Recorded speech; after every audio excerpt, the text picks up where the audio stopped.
Steve and Emlyn, where do we begin with all this? Well, you want to know a bit about our backgrounds, I suppose. Yeah. So first of all, though, before we go to the network, the Swansea Ufo Network, what started you? You know, what started you? Were you naturally open-minded as a person? Did you become open-minded? Was there a series of events that made you that way, or is it just innate? I would say I've always had an interest in the subject since the 1970s, with the advent of all the UFO books, especially the Welsh Triangle books and that sort of thing around that period. That's where my interest started. I wouldn't say it was a deep interest at that time, but it was an interest. I've only ever had one sighting, and that was, I can remember the exact year because I remember the registration number of the car I was driving, funnily enough. But it was about 1988.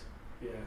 And I was in the Caswell area, on Caswell Hill, on the road coming up from the beach up towards Newton. On that steep hill, is it? On the steep hill, you've got Summercliffe Chalets, which are on the right-hand side. Yep. Now, the view of the sky there is not particularly good. You've got cliffs and hills both sides of the road. Yeah. This was about midnight, and I was working down there. I was a policeman at the time, in a previous life. And I had a job on down there, and there was two of us standing there, and we'd blocked the road off. And we just happened to look up, goodness knows why, and there was an extremely bright white light visible directly above us. Now, I suppose it was about midnight, and it was a hot summer's evening. I remember looking up and thinking, well, this can't be an aircraft because it was stationary, and it was too big to be a star. It definitely wasn't an aircraft. And we watched it for about 5 minutes. Then all of a sudden, it just took off. It just took off in a southerly direction towards the beach, then over the beach, over Caswell. And it just suddenly disappeared, but the speed it disappeared at, I mean, you could rule out a helicopter, you could rule out an aircraft. It was something, a very strange sighting, you know. It wasn't a meteor or anything like that, because it had been stationary for so long prior to that. I'd love to say I've seen a big flying saucer all lit up with coloured lights around it, but unfortunately I haven't. That's the only sighting I've ever seen. But what was the feeling at the time? Not a lot, you know. I mean, you couldn't report it. What are you going to do? Report it to the police? I was the police at the time. Yeah. But no, it was interesting, but I didn't dwell on it. And to be honest, for the next 15 years, although I had an interest in the subject, it didn't sort of make me interested in it. It didn't further my interest in the subject. But I really started getting interested in when I retired, which was about 2002. Right. And then in 2002, of course, the advent of internet then, and there was loads of stuff on it about UFOs, and I really started getting quite a deep interest in the subject.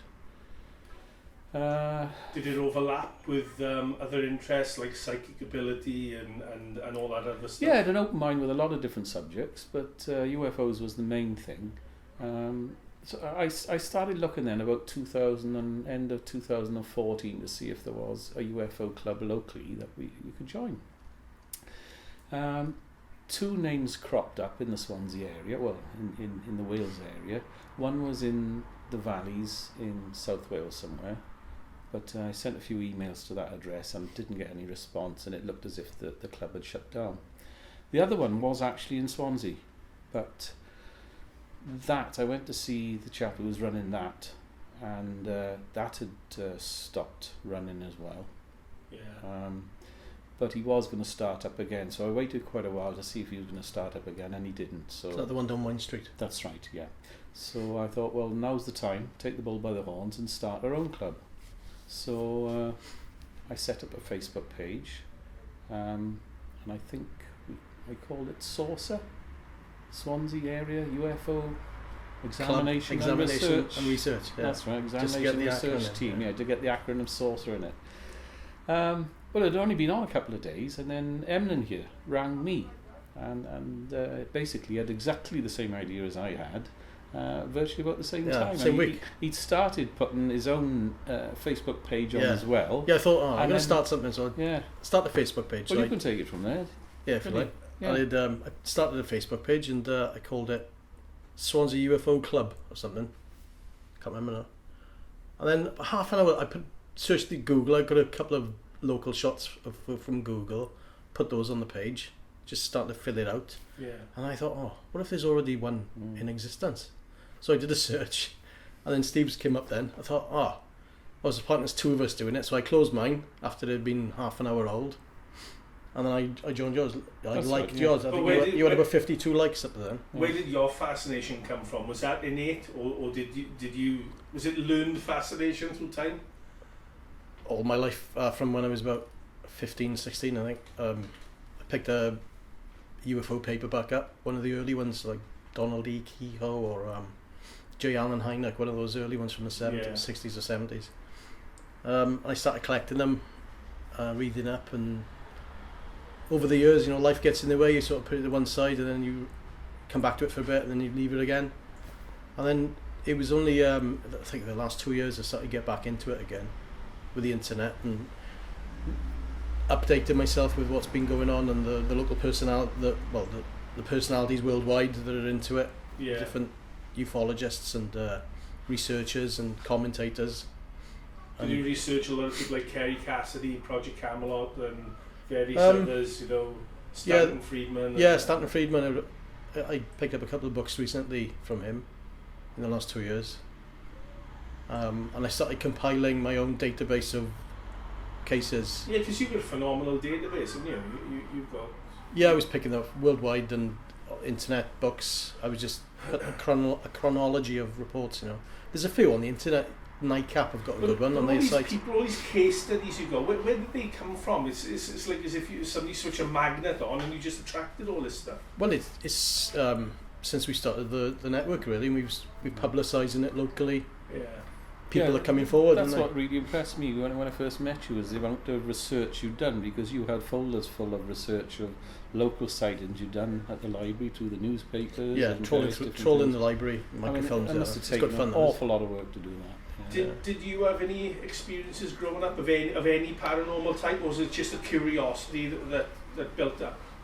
Just curiosity built up. I did have one sighting about when I was living in Manalaw the first time, in about 1996, something like that. From my back garden, in the southern sky, it's very high up. I saw a red light. I can only compare it to an ember in a fire or a fag end, the red, that sort of quality to the light. It was like a fuzzy patch, and it was moving with an undulating motion like that, east to west, a few thousand feet up. That's the only sighting I've had. But you're obviously, neither of you were that worried about, your public image or self-image or whatever, as am I, because I am what I am and people can take me for what I am. Was there ever a time where you thought to yourself, oh no, I might not do this because I'm afraid of what people will say? Yeah, it's unfortunate that there is that stigma. You're bound to think that. I think everyone involved in this sort of thing. But being self-employed, you're retired. Yeah, you don't work in the force anymore. No. I'm self-employed, so I haven't got an employer to worry about. Yeah. So, because my employer is the general public. Yeah. And I got no qualms really if I'm known as a UFO nut or anything like that. I mean, in the past, my self-esteem had been so low, I've had a drill for it. So I think, I'm not saying it's that way now, but I mean, in the end, you just don't care what people think. You're your own individual then. And, the thing is, the human race, people are so tribal by nature, aren't they? That it's nice when somebody comes out. I admire what you both done. I really do. Because not everybody will do it. Not everybody got the guts. Not everybody got the guts. There was an opening for the club. As I say, I tried to find one, there wasn't one. There was an opening for the club. And I think the amount of people that had come along and opened up to us about what they've seen, I think it was needed. How we started, we had a chat in our old shop. Yeah. Me and my partner's old shop in Mansell Street. Back in February, wasn't it? February it was, yeah. 2015. Mm-hmm. And we know November 2015. Right? And we thought, right, we'll set the Facebook page up, and then we met in a pub over a couple of pints with another guy, Jeff Jones. Yeah. And we decided to change the name from Saucer that you had, because it was too long. and we thought, oh, a S.U.F. club, S.U.F.O.N. Group, S.U.F.O.G.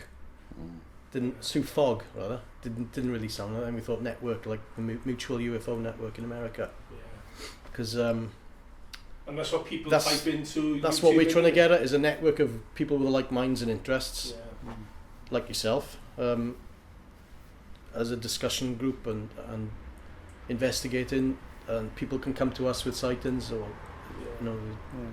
The first meeting then was in April, wasn't it? I think the welcome in Llangefell. Yeah, and we had no idea how many people would turn up. That's why we were sitting there wondering if anybody's going to turn up to this, and then how many do we have? But in the meantime, I had that front page photo in the Evening Post, didn't I? That's right. That horrible picture of me. That's right. But it came at the right time, because it was about 2 days before the meeting started.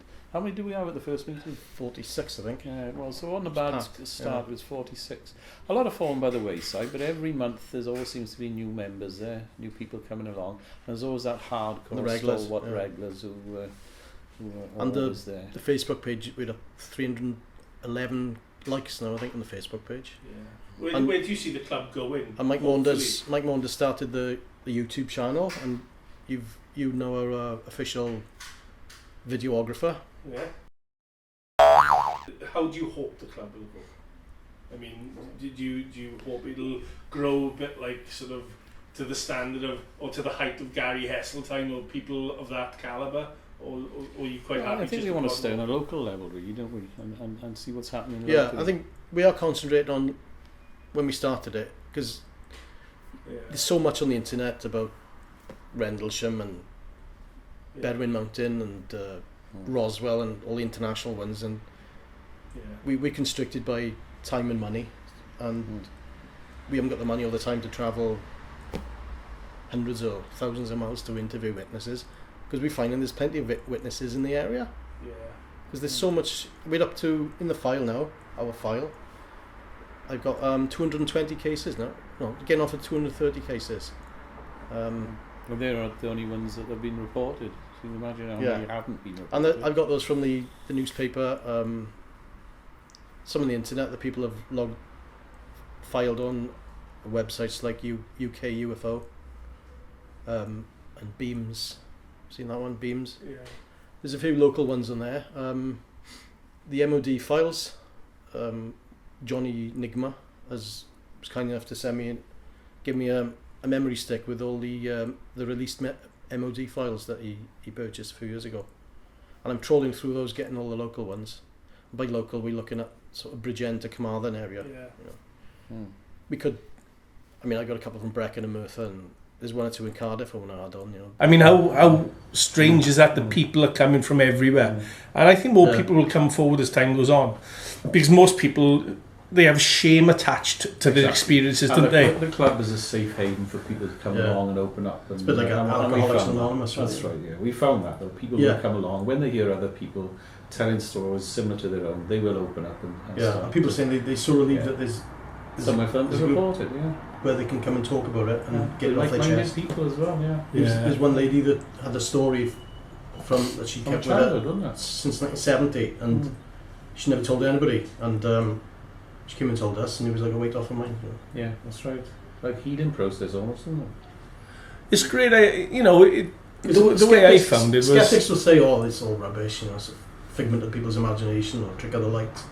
How do you deal with skeptics? Or do you get into arguments with them, or do you just have you learned to a point? We haven't got into arguments with any of them, have we? No, I think you find most people, if you broach the subject, most people will say, "Oh yeah, I believe there's life elsewhere." And, there's so much hype on, like Hollywood doesn't, and they've done us many favours really, because they've got things like Independence Day and the threat of, are they going to invade? But I think it's a subject we would have an open mind to. I say I've done a few talks over the last few months, and I think I've opened a few eyes as to, people say you can't be visited from craft from other planets because the nearest habitable planet is 4.2 million light years. Stanton Friedman's got a favourite saying. Right. They say that the nasty negativists say that you can't get here from there; it's too far. But it's our well, that's only using the technology that we know about. There's an awful lot of technology that we don't know about, and is being researched at this very moment. So you've only got to look at CERN in Switzerland to see what's going on.